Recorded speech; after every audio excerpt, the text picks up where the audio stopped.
지난 주일에 오후에 우연찮게도 사사기 말씀을 들었습니다. 본문을 저희 목사님이랑 정해서 이렇게 의논해서 한 게 아닌데 사사기 바로 본문 다음이 오늘 저와 함께 나눌 말씀입니다. 하나님께서 이 말씀을 연속성 있게 보게 해주시는 것 같습니다. 사실 사사기는 이 사사들이 중심이 되어서 이야기가 진행되고 마무리가 됩니다. 그래서 마지막 사사 이 삼손의 이야기로 사사기의 중심 이야기는 끝이 났습니다. 이제 뒤에 나오는 이야기들에 보면은 사사는 등장하지 않습니다. 이 17장에서부터 이제 끝장까지는 이 사사기의 에필로그에 해당되는 부분입니다. 이 에필로그는 중심 이야기에 끝나고 중심 이야기에서 덧붙여 나오는 이야기, 쉬운 말로 후일담 이런 개념입니다. 그러나 이 에필로그를 통하여서 이 저자가 다시 한번 독자들에게 강조하고 있는 것이 무엇인지 잘 정리해 주기도 합니다. 사사기 저자는 이 삼손 이야기를 끝으로 한 번 더 이야기를 통해서 그 시대의 독자들에게 또 오늘을 살아가는 우리에게 무슨 교훈을 주고자 할까요? 함께 그 말씀을 나누기를 소망합니다. 우리 성도님들은 맘충이라는 단어 들어보셨습니까? 최근 몇 년 사이에 굉장히 유행했던 이 단어인데 엄마를 뜻하는 맘 그리고 이 벌레 충 해가지고 맘충 이렇게 되어 있습니다. 네, 맘충 이렇게 불리고 있는데 어떤 사람을 보고 맘충이다 이렇게 부르냐면은 일부입니다. 일부 몰상식하고 이 자기 자식만 생각해서 남에게 피해를 주는 엄마, 그럼에도 자각을 하지 못하고 뻔뻔하게 나오는 그런 자세를 가진 엄마를 보고 이 맘충이다 그렇게 부르고 있습니다. 보통 이런 경우죠. 이 식당이나 이 공공장소에서 이 자기 자녀가 잘못을 하거나 남에게 피해를 주면은 사과하고 이 애를 말려야 되는데 그러지 않고 오히려 애니까 그럴 수 있죠. 우리 애를 왜 기 죽여요? 혼내지 마세요. 이런 태도로 나오는 엄마를 보고 이제 맘충이다라고 부르고 있어요. 요즘에는 워낙 아이가 귀하다 보니까 이 자기 자녀가 잘못하면은 혼내고 올바르게 자랄 수 있도록 훈육해야 되는데 그러지 못하고 점점 그러지 못하는 그런 사회 분위기도 되어가고 있습니다. 평상시에 정말 괜찮은 사람인데도 이 자녀 문제가 딱 걸리게 되면은 그 괜찮던 사람도 발끈하게 되고 심지어 신앙인 또한 이 자녀 문제가 걸리게 되면은 전혀 신앙인이 아닌 모습을 보여줄 때도 꽤 많이 있습니다. 그런데 오늘 이 성경 안에도 이런 맘충과 같은 한 사람이 등장을 합니다. 저에게 성경에 누가 맘충과 같냐라고 묻는다면은 누가 떠오르냐면은 바로 이 미가의 엄마입니다. 미가의 엄마. 이 엄마가 어떤 엄마였는지 먼저 한번 살펴보겠습니다. 오늘 이야기의 시작은 이렇습니다. 1절에 에브라임 산지에 미가라 이름하는 사람이 있더니, 자, 미가가 누구인가를 설명하면서 이 에필로그가 시작되는데요. 미가가 에브라임 산지에 사는 사람이라고 소개됩니다. 원래 사사기를 보면은 남성이 소개될 때는 일반적으로 어느 지파의 아무개 아들 누구 이렇게 그런 형식으로 소개가 됩니다. 그런데 이제 에필로그를 읽어보면은 등장하는 인물들의 대부분은 계보나 어떤 지파가 언급되지 않습니다. 이것은 이 미가의 가정의 이야기가 어떤 특별한 개인, 특수한 가정이라기보다는 그 당시의 보편적인 이스라엘 사람과 보편적인 이스라엘 가정 중에 하나였다, 하나의 모습이다라는 것을 의미합니다. 그럼에도 이 이름이 나왔다라는 것은 성경에서 중요합니다. 성경에서 이름은 아무렇게나 나오지 않습니다. 이 미가의 이름의 뜻은 원어로 보면은 미카예후라고 되어 있습니다. 뜻은 여호와와 같은 자가 누구인가? 즉 여호와와 같은 분은 하나님 밖에는 없다. 하나님만 참 신이다. 그런 뜻을 가지고 있습니다. 이름 자체에 하나님께 영광을 올려드리는 아주 멋진 신앙인의 이름인 것이죠. 또 미카예후라는 말은 유대인들이 오직 여호와만 참된 신이다라는 것을 고백할 때 많이 사용되는 말이었습니다. 그래서 이 이름만 놓고 보면은 이 구약에서 아이의 이름을 보통 어머니가 짓기 때문에 이 미가의 엄마가 좋은 신앙인이구나, 두터운 신앙을 가진 자구나라는 기대를 갖게 합니다. 그런데 이 신앙심이 잔뜩 묻어나는 이름을 가진 미가는 그 이름과는 전혀 반대로 살아가는 모습을 보여줍니다.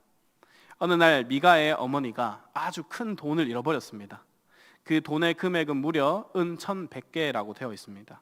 미가가 나중에 한 레위인에게 제공한 그 제사장에게 1년 그 봉급을 약속했던 돈이 은 13개인 것을 보면은 은 1100개는 어마어마하게 큰 돈이라는 것을 알 수 있습니다. 근데 이 미가의 엄마는 그 돈을 도둑 맞았다라고 생각하고 그 돈을 훔쳐간 사람을 저주합니다. 그냥 저주하는 게 그냥 에이 나쁜 놈 벌 받아라 라는 수준이 아니라 하나님의 이름으로 그 도둑을 저주합니다. 그런데 아이러니하게도 그 돈을 훔쳐간 도둑은 바로 자신의 아들인 미가였습니다. 그 어머니가 하는 저주를 들은 미가는 자신에게 정말로 그 저주가 임하게 될까 봐 겁을 먹게 되고 자신에게 그 돈이 있다라고 어머니에게 고백을 하게 됩니다. 어머니가 속상해하시고 안타까운 마음으로 회개하는 마음으로 어머니께 고백한 게 아니라 단지 그 저주가 무서워서 진짜 그 저주가 임할까 봐 그런 고백을 한 거죠. 도덕적이지는 않지만 종교적인 모습이 이 미가에게도 있었던 거죠. 자, 그러면은 보통의 엄마 같으면은 돈을 훔쳐간 범인이 아들이라는 것을 알게 되었다면은 어떻게 반응해야 됩니까? 어린아이가 엄마 지갑에 1,000원, 10,000원 훔쳐가도 혼내는 것이 정상적인 엄마의 반응일 겁니다. 그런데 그 다 큰 아들이 그렇게 큰 돈을 훔쳐갔음에도 불구하고 미가의 엄마는 아들을 혼내기는커녕 다시 하나님의 이름으로 저주했던 것을 하나님의 이름으로 복을 빌어서 이렇게 말합니다. 1절 후반절에 내 아들이 여호와께 복받기를 원하노라 할지니라. 내 아들이 여호와께 복받기를 원하노라. 네가 하나님께 복받기를 원한다, 이렇게 반응하고 있습니다. 자, 지금 미가가 하나님 앞에 복받을 만한 일을 했습니까? 전혀 그럴 수 없는 행동을 하고 있는데 여호와의 복을 빌고 있습니다. 도둑질한 자식을 훈계하거나 징계해야 마땅한데 돈이 들어왔다라는 그 결과만을 가지고 하나님의 이름으로 축복을 남발하고 있습니다. 왜 지금 축복을 하고 있을까요? 왜 굳이 축복할까요? 자신이 자식에게 했던 그 저주를 다시 축복으로 상쇄하기 위해서. 자식이 너무 중요하니까 내 자식에게 이 저주는 있을 수 없는 일이기 때문에 그렇게 했던 거죠. 그러고도 자기가 하나님의 이름으로 이 아들을 저주했던 것이 진짜 그 아들에게 임할까 봐 또 어떻게 하냐면은 아들에게 받은 이 돈을 다시 아들을 위하여서 하나님께 거룩하게 바친다고 말합니다. 그 돈을 뭐 성막에 헌금하거나 가난한 이웃을 위해 뭐 바쳤으면은 이 말이 이해가 되는데, 거룩하게 하나님께 바친다라고 하면서 그 돈으로 무슨 짓을 하냐면은 신상을 만들어 버립니다. 3절에 미가가 은 1,100을 그의 어머니에게 도로 주매 그의 어머니가 이르되 내가 내 아들을 위하여 한 신상을 새기며 한 신상을 부어 만들기 위해 내 손에서 이 은을 여호와께 거룩히 드리노라. 앞뒤가 전혀 안 맞는 행동을 하고 있죠. 하나님께 바친다라고 하면서 우상 숭배의 가장 기본인 신상을 만들겠다 하고 있는 겁니다. 말로는 하나님의 이름을 말하고 거룩을 말하지만은 결국에는 그 아들을 위해서 그렇게 하고 있는 것입니다. 미가의 엄마가 이 신상을 만들고자 했던 하고 있는 이 3절의 표현들, 한 신상을 새기고 한 신상을 부어 만들겠다라고 하는 이 표현은 전형적으로 우상을 표현할 때 사용되는 단어들입니다. 이 표현들이 구약의 대표적인 이 우상의 모형인 아론의 황금 송아지 때, 또 여로보암이 베델과 단에 세운 송아지들이 만들어질 때 사용되는 단어들이었습니다. 하나님은 이스라엘을 선택하시고 처음부터 끝까지 이스라엘에게 우상 숭배하지 말라고, 우상을 만들지 말라고 명령하셨습니다. 그런데 그 당시 이스라엘 백성들은 전혀 아랑곳하지 않았습니다. 미가의 엄마처럼 살았습니다. 또 미가 엄마는 그 돈을 전부 하나님께 바치는 것처럼 해놓고는 사실 보면은 돈에 1,100개 중에 단 200개만 들여서 우상을 만듭니다. 아마 돈이 아까웠던 거죠. 그리고 그 우상을 미가의 집에 두게 됩니다. 부전자전이라는 말이 있죠. 여기서는 모전자전의 모습이 나타납니다. 미가는 엄마가 저지르고 있는 이 우상을 만들어가는 것, 거기에 만족하지 않고 한 걸음 더 나아갑니다. 미가가 자신의 집에 개인 신당, 즉 개인 송소를 만들고 거기에 엄마가 만들었던 그 우상을 세우고 모셔두고 그리고 에봇과 드라빔까지 만들게 됩니다. 이스라엘 민족이 한 개인의 가정에 개인 신당, 개인 성소가 있다라는 것 자체가 문제가 됩니다. 신명기 12장을 보면은 하나님께 어떻게 예배를 드려야 되는지 분명히 나와 있습니다. 특히 이 12장 13절, 14절 말씀을 보면은 너는 삼가서 내게 보이는 아무 곳에서나 번제를 드리지 말고 여호와께서 택하실 그곳에서 번제를 드리고라는 말씀이 있습니다. 그 외에도 12장에는 택하신 곳에서 지켜라 라는 말씀이 4번이나 강조됩니다. 이 사사기 시대에는 실로에 하나님의 성막, 하나님의 성소가 있었습니다. 이스라엘 백성들은 택하신 그곳에서 제사를 해야 했습니다. 그런데 미가는 자신의 집안에 자기 마음대로 하나님의 집을 따로 만들었습니다. 하나님께서 명령하셨던 절기마다 정해진 그곳까지 가기 힘들고 피곤하고 귀찮기 때문에 율법과 상관없이 자기 마음대로 여기서 예배를 드리겠다라고 하고 있는 거죠. 그리고 미가는 에봇과 드라빔을 만듭니다. 에봇은 원래 이스라엘 제사장들이 제사를 할 때 입던 거룩한 의복이었습니다. 또한 위기 때 하나님의 뜻을 묻던 도구이자 수단으로도 사용되었습니다. 그래서 이 에봇은 이스라엘의 공적이고 전통적인 종교적인 도구입니다. 하나님의 뜻을 구할 때 우림과 둠밈의 역할을 했던 이 에봇은 원래는 선하고 거룩한 좋은 것이었지만은 이 사사 시대 때부터 이 에봇이 우상화되기 시작합니다. 하나님의 도구를 신격화하기 시작한 거죠. 그리고 미가는 드라빔을 만들었습니다. 이 드라빔은 이 고대 이스라엘부터 있었던 것으로 이 가족 우상으로 어떤 잡다한 수호신 또 점을 칠 때 사용했던 도구였습니다. 물건이었습니다. 이 라헬이 아버지 집 이 라반에서 집을 훔쳐서 나온 그 물건이 이 드라빔이었죠. 이 드라빔을 미가가 사용했다라는 것은 그만큼 다신교적이고 혼합적인 신앙이 이스라엘에 퍼져져 있었음을 알 수 있습니다. 그리고 미가는 자신의 어머니가 만든 그 우상에 또 우상을 만들어 버린 것이죠. 마지막으로 미가는 그 개인 성소에서 제사장 역할을 할 사람을 자기 아들 중 한 사람으로 뽑아가지고 제사장을 세웠습니다. 이것 또한 당연히 문제가 되죠. 이스라엘에서 제사장 역할을 할 수 있는 사람은 오직 레위 지파 중에서 임명을 받고 뽑힌 사람들만이 하나님의 율법을 맡아서 가르치고 제사장 역할을 할 수 있었습니다. 그런데도 이 레위 지파도 아닌 한 가정집 미가의 집에서 자기 아들을 마음대로 제사장으로 세우고 임명하고 제사를 이끌라라고 한 것입니다. 이 말도 안 되는 일이 이스라엘의 가정집에서 벌어지고 있는 것입니다. 왜 이런 일이 벌어지고 있습니까? 사사기 저자는 그 이유를 이렇게 말합니다. 6절에 17장 6절입니다. 그때에는 이스라엘에 왕이 없었으므로 사람마다 자기 소견에 옳은 대로 행하였더라. 이 말은 굉장히 역설적인 표현이죠. 눈에 보이는 인간 왕은 없었던 게 맞지만 그러나 이스라엘의 진정한 왕, 주인은 처음부터 끝까지 하나님이셨습니다. 그런데도 이스라엘 백성들은 마치 자신들의 왕이 없어서 자기 마음대로 살 수밖에 없는 것처럼 자기가 옳다고 생각하는 대로 마음껏 살아가게 되었습니다. 그렇다고 그들이 진짜로 하나님을 몰랐던 것도 아닙니다. 미가의 가정집에 나왔던 오늘 이 사건들 자세히 살펴보면은 하나님께 거룩하게 바친다, 제사를 드린다, 하나님의 이름, 하나님의 축복, 성소, 에봇, 제사장, 이러한 수많은 신앙적인 종교적인 모습들로 꽉 차 있습니다. 그런데 그 실상을 살펴보면 어떤가요? 누가 여호와와 같은가? 라는 이름을 가진 자의 등장으로 시작한 이 미가의 이야기는 등장인물 중에 그 어느 누구도 하나님을 전혀 모르는 사람처럼 행동하고 있습니다.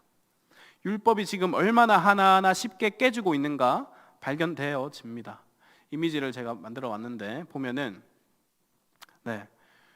내 부모를 공경해라, 도둑질 하지 말라라는 계명을 한 번에 어겨버리죠. 부모 공경 없이 도둑질을 그냥 마음대로 해버린 그 5계명, 8계명이 파괴되고 여호와의 이름을 망령되게 부르지 말라 했는데 그냥 저주하고 또 그 이름을 바꿔서 축복하고 자기 마음대로 여호와 이름을 망령되게 불렀습니다. 3계명이 파괴되었고 또 개인 성소를 두고 하나님이 택하신 절기와 장소에 가지 않는 행위를 통해서 안식일을 거룩하게 지키지 않았습니다. 나 외에 다른 신을 두지 말라, 너를 위해서 우상을 만들지 말라라고 말씀하셨지만 바로 만들어 버렸죠. 신상을 만들고 에봇을 만들고 드라빔을 섬겼죠. 지금 이 짧은 이야기 중에서 10계명 중에 6개의 계명이 한순간에 무너지고 있음을 보게 됩니다. 그럼에도 불구하고 이들은 나름 철저하게 하나님을 섬기고 있다, 만족한 모습을 보여줍니다. 사실 미가 집에는 제사자도 있었고 제사 장소도 있었고 제사 도구들도 있었고 심지어 제사장도 있습니다.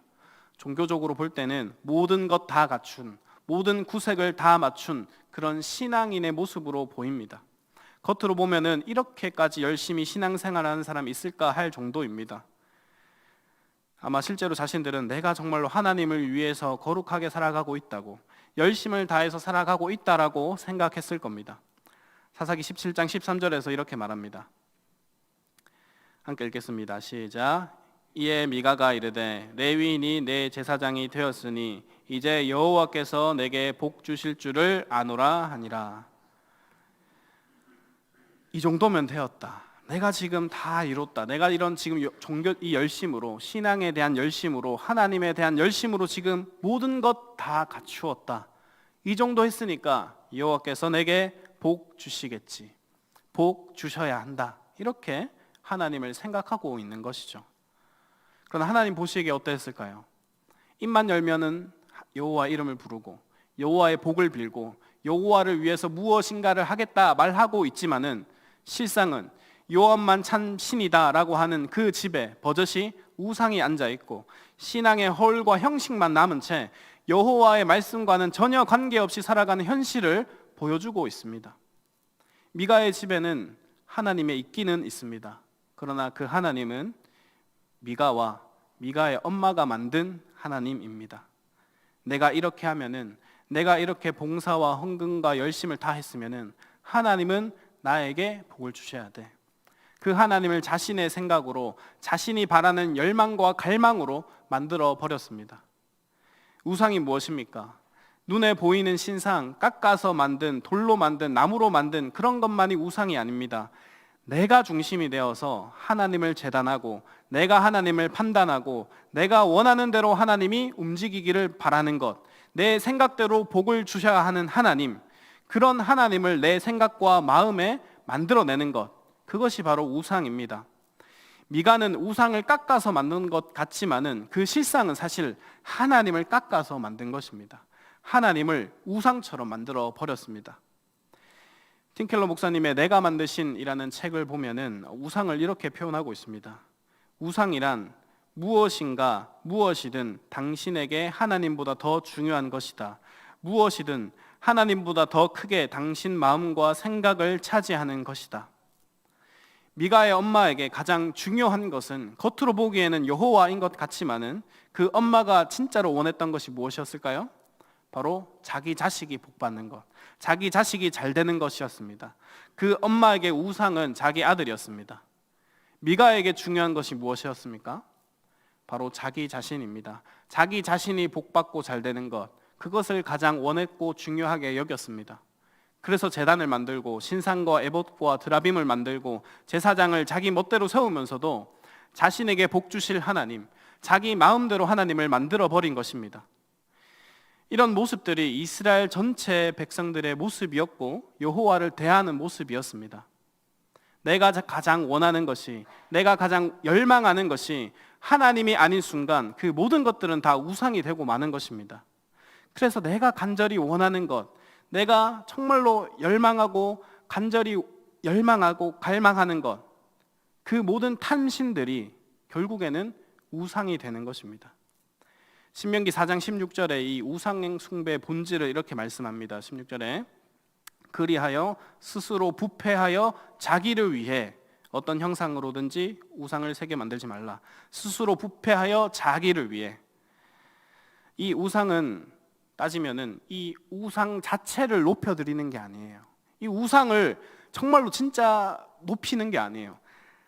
사실은 자신의 욕구를 섬기고 높여줘요. 자기 욕구를 채우기 위한 심리, 그 열정, 그 마음을 높이고 만들어진 게 우상인 겁니다. 그래서 자신의 욕구, 잘못된 탐심이 우상 숭배가 됩니다. 골로새서 3장 5절에 이렇게 말씀하죠. 탐심이니 탐심은 우상 숭배니라. 탐심은 우상 숭배니라. 무서운 것은 지금 이 타락한 이 사사 시대에만, 이 미가의 집안에만 이러한 우상 숭배의 문제가 있는 것이 아닙니다. 지금 우리 또한 하나님이 하나님 되심을 인하여 예배하고 섬기기보다는 때로는 나의 욕구와 나의 탐심을 충족하기 위하여서 하나님을 우상처럼 섬길 수 있습니다. 오늘 예배가 내게 은혜가 되었어. 오늘 예배가 참 내게 좋았어. 오늘 찬양 너무 좋았어 하는 이야기를 하죠. 그때 틀린 건 아니지만 그때 중심이 내가 된다는 거죠. 하나님이 이 예배 어떻게 받으셨을까? 하나님이 어떠한 분이신가? 하나님이 정말로 영화롭게 되었을까? 정말로 하나님 찬양할 수밖에 없다. 이런 마음도 함께 따라 나와야 된다라는 거죠. 그러니까 하나님이 나를 위해서 존재해야 되고 하나님이 나를 만족시키기 위한 신으로서 나에게 봉사해야 한다라고 하는 그런 생각들, 모습들이 우리들에게도 종종 발견된다라는 겁니다. 우리도 이스라엘 백성들처럼 나름 이 시대에 구별되어서 교회에 열심히 나오고 봉사도 하고 신앙생활을 합니다. 그런데 미가의 가정처럼 내가 하나님께 이 정도 신앙생활하고 있고 헌신하고 봉사했으면은 하나님 나에게 이렇게 역사하셔야죠. 하나님 나에게 복 주셔야죠. 내 자녀들 책임지셔야죠. 복 주셔야죠. 이런 마음들. 아니면 내가 어떤 영역에서 짓는 죄들, 내가 유독 많이 짓고 있는 죄들이 있어요. 근데 이 죄들을 그냥 다른 것으로 하나님께 열심히 내가 드리고 바치고 있으니까 퉁쳐서 복 달라고 하는 이런 기복적인 신앙이 우리에게도 은연히 깔려 있을 때가 있다라는 겁니다. 미가의 어머니에게 가장 소중했던 것은 하나님이 아니라 자신의 자녀였습니다. 서두에서 말씀드렸던 것처럼 평범한 사람도, 믿음이 있다고 하는 부모도 자녀의 문제, 자녀의 미래가 걸려있는 문제가 딱 걸리면은 미가의 엄마처럼 신앙이 없는 것처럼 적당히 하나님께서 넘어가 주시기를 바랄 때가 있습니다. 아이의 시험 기간이면 한번 예배 빠질 수도 있지. 고3이면 1년 정도 적당히 교회만 나가면 됐지. 아이의 신앙과 삶이 어떻든 간에 교회에 나오고 예배에 나오고 있으면은 된 거지. 구원의 확신이 있으면은 천국 가니까 괜찮겠지. 그들이 정말로 올바른 율법과 말씀대로 살아가는지, 성경의 바른 가치관으로 하나님을 올바르게 예배하고 섬기는지에 대한 관심은 별로 없이 적당한 것으로 종교 생활하고 있다라는 것만으로 만족하고 괜찮아 하면서 그래도 하나님께서 복 주시겠지 하는 마음, 이러한 모습은 미가의 엄마와 다를 게 없는 그런 신앙의 모습인 것입니다. 꼭 이 자녀의 문제가 아니더라도 이 자녀의 자리에 다른 소중한 것, 그것이 사업이든 돈이든 나의 행복이든 각자가 누구나 자신마다 가장 소중하게 생각하는 삶의 영역이 있을 겁니다. 그 삶의 영역 앞에 어떤 문제가 생겼을 때 내가 어떻게 대처하고 행동하고 있는 모습을 보면은 그게 그 사람이 가지고 있는 신앙입니다. 심지어 그것이 교회 안에서 섬기는 모습일지라도 그렇습니다. 목사가 자신의 사역에서 성공하고자 하는 것도, 성도가 교회 안에서 섬기며 사역하는 것도 그 중심에 하나님이 아니라 어떠한 인정, 안전함, 사람들과의 관계, 지위, 체면, 자존심, 이런 모든 것들이 주님보다 더 크게 작용한다면은 그 모든 것들이 다 우상이 될 수 있다라는 것입니다. 그런데도 그 안에 하나님의 이름을 집어넣고 그 안에 신앙의 말과 행위를 집어넣고 괜찮다라고 하는 것, 그 모든 것이 내가 만든 또 다른 신이 될 수 있습니다. 그러나 내가 만든 신은 반드시 나를 배반하게 되어 있고 파멸의 길로 빠져들게 합니다. 나중에 이 사사기 뒤를 읽어보시면은 이 미가가 만든 신상, 그것을 이 단지파 사람들에게 다 모조리 빼앗기게 됩니다. 신상과 에봇과 드라빔과 심지어 자신이 세운 이 레위인 청년 제사장까지 다 빼앗깁니다. 억울한 미가가 다시 단지파에게 찾아가고 쫓아갑니다. 병사들 모아서. 그런데 600명이나 되는 그 단지파의 군사들 앞에서 깨갱하면서 이렇게 고백하죠. 18장 24절에 미가가 이르되 내가 만든 신들과 제사장을 빼앗아 갔으니 이제 내게 오히려 남은 것이 무엇이냐? 너희가 어찌하여 나더러 무슨 일이냐고 하느냐 하는지라. 자, 지금 딱 문제가 탁 터지니까 미가가 이렇게 이야기하죠. 내가 만든 나의 신들, 내가 만든 나의 신들. 그러니까 미가에게는 사실은 여호와는 자기 마음대로 만들어낼 수 있는 존재에 불과했습니다. 인간이 창조주 하나님을 만들었다라고 하는 표현이 정말로 말도 안 되지만은 말도 안 되는 일을 지금 미가가 하고 있고, 또 나중에 단지파도 이 모든 것을 빼앗아간 이 단지파도 군사 600명이나 동원하면서 그 작은 신상 훔치는데 힘을 다하면서 그 신상을 모셔두고 하나님으로 여겼습니다. 이런 이스라엘의 모습을 보면은 신을 인간이 서로 빼앗고 빼앗을 수 있는 존재로 여기고 아주 하나님을 가볍게 여기고 있음을 보게 됩니다. 그런데 그 사실 하찮은 신, 하나님의 입장에서 보면은 그 아무것도 아닌 그 허접한 그 은으로 만든 우상, 그것을 빼앗기게 되니까 미가가 이렇게 이야기하고 있잖아요. 나에게 남은 것이 무엇이냐? 나에게 남은 것이 무엇이냐? 이게 우상에 의지한 자의 말로입니다. 보이는 물건이나 제도를 의지했던 그 신앙은 그 물건이나 제도가 사라지면 함께 사라질 수밖에 없습니다. 심지어 그것이 예루살렘 성전이라도 마찬가지입니다. 이스라엘이 그 성전 자체를 의지하는 신앙에 빠지게 되니까 하나님께서 예레미야를 통해서 신앙의 핵심이란 어떤 물리적인 그 성전을 의지하는 것이 아니라 말씀에 따라 사는 것이라고 알려주시면서 예루살렘의 성전이 무너질 것이라 말씀하셨습니다. 실제로 그리고 그렇게 허물어졌습니다. 인간이 의지하는 그 모든 것 다 이렇게 무너지게 되어 있습니다. 무너질 뿐만 아니라 자신을 위협하고 자신에게 재앙을 가져다 주게 됩니다. 18장 25절에 이렇게 말씀하죠. 단 자손이 그에게 이르되 내 목소리를 우리에게 들리게 하지 말라. 노한 자들이 너희를 쳐서 내 생명과 내 가족의 생명을 잃게 할까 하노라 하고, 쫓아온 이 단 지파가 미가를 향해서 이렇게 이야기하고 있는 거예요.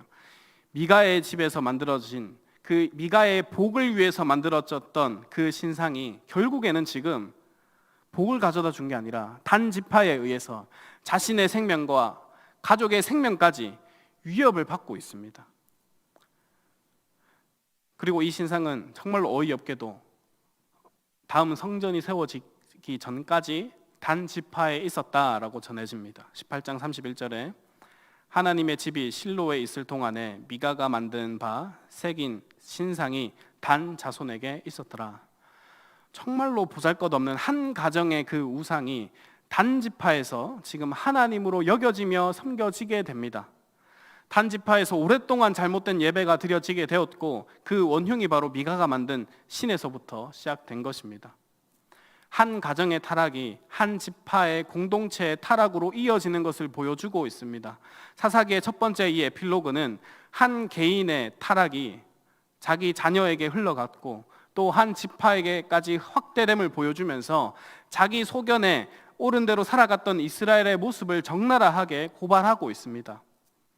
이것은 우리 한 개인이 하나님을 우상화해서 잘못 섬기는 문제가 내 문제로 끝나는 것이 아니라 내 자녀에게, 내 손자에게, 내 교회에게까지 흘러가게 할 수 있다라는 것입니다. 내가 만든 하나님이라는 신, 잘못 만들어진 이 신이 내 자녀의 마음에, 신앙에 자리 잡혀서 내가 만든 이 잘못된 신을 내 자녀들도 똑같이 섬기게 될 확률이 있다라는 것이죠. 내가 잘못 만든 신을 내 가족이, 내 전도회가, 내 교회 공동체가 함께 잘못 섬길 수 있다라는 것입니다. 그래서 우리는 말씀으로 돌아가야 합니다. 내가 생각하고 내가 만든 신을 섬기지 않도록 내 안에 잘못된 탐심을 버리고 정말로 참되신 하나님만을 하나님으로 섬겨야 합니다. 내가 원하는 대로 하나님을 조종하지 않고 기도하며 하나님의 뜻이 내 안에 살아나도록, 내 말과 행동이 드러나도록 부지런히 자기 자신을 살펴야 합니다. 정말로 이것이 하나님이 말씀하시는 것인가? 성경에 적힌 뜻이 이것인가? 이것이 정말로 하나님께 어떻게 영광이 될 것인가에 대한 고민 없이 그냥 흘러가는 대로, 내 생각대로, 내 탐심대로, 때로는 유튜브를 보면서 그렇게 신앙생활을 하는 것, 그것은 미가의 이 가정의 삶과 다름없다라는 것입니다. 하나님의 뜻대로, 하나님의 중심으로 사는 것은 쉬운 게 아닙니다.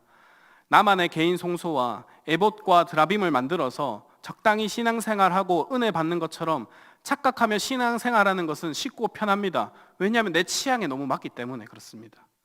그러나 그러한 모습들을 하나하나 고쳐가면서 하나님이 원하시는 방법대로, 하나님이 기뻐하신 뜻대로 말씀을 보면서 내 삶을 고치고 반성하고 교정하면서 고민하는 삶이 바로 하나님의 원하시는 모습입니다. 그래서 우리는 말씀을 끊임없이 읽고 듣고 공동체 안에서 말씀을 배우고 삶 속에서 그 말씀대로 올바르게 살아가는 것이 중요합니다. 말씀을 맺습니다. 미가가 만든 신은 미가의 가정에 또 한 지파에 정말로 하나님이 되었습니다. 그런데 그 만들어진 신은 그들을 결국 파멸의 길로 이끄는 가짜 신이 되고 맙니다. 우리 안에도 이러한 내 중심적으로 세워진 신앙, 내 탐심으로 만든 신이 있다면 그것은 우상 숭배입니다. 내가 정말로 원하는 것이 무엇인지 자신을 잘 돌이키시기를 바랍니다. 우리에게 가장 큰 원함과 가장 큰 소망과 열망의 대상은 오직 하나님밖에 없습니다. 미가의 가정처럼 내가 만든 신을 하나님으로 착각하면서 살아가는 게 아니라 정말로 하나님을 하나님의 자리에 올바르게 두고 하나님이 말씀하는 대로 살아가셔서 미가의 이름처럼 여호와와 같은 이가 누구인가 바르게 선포하며 날마다 주님께 영광 올려드리는 성도님들 되시기를 주님의 이름으로 축복합니다.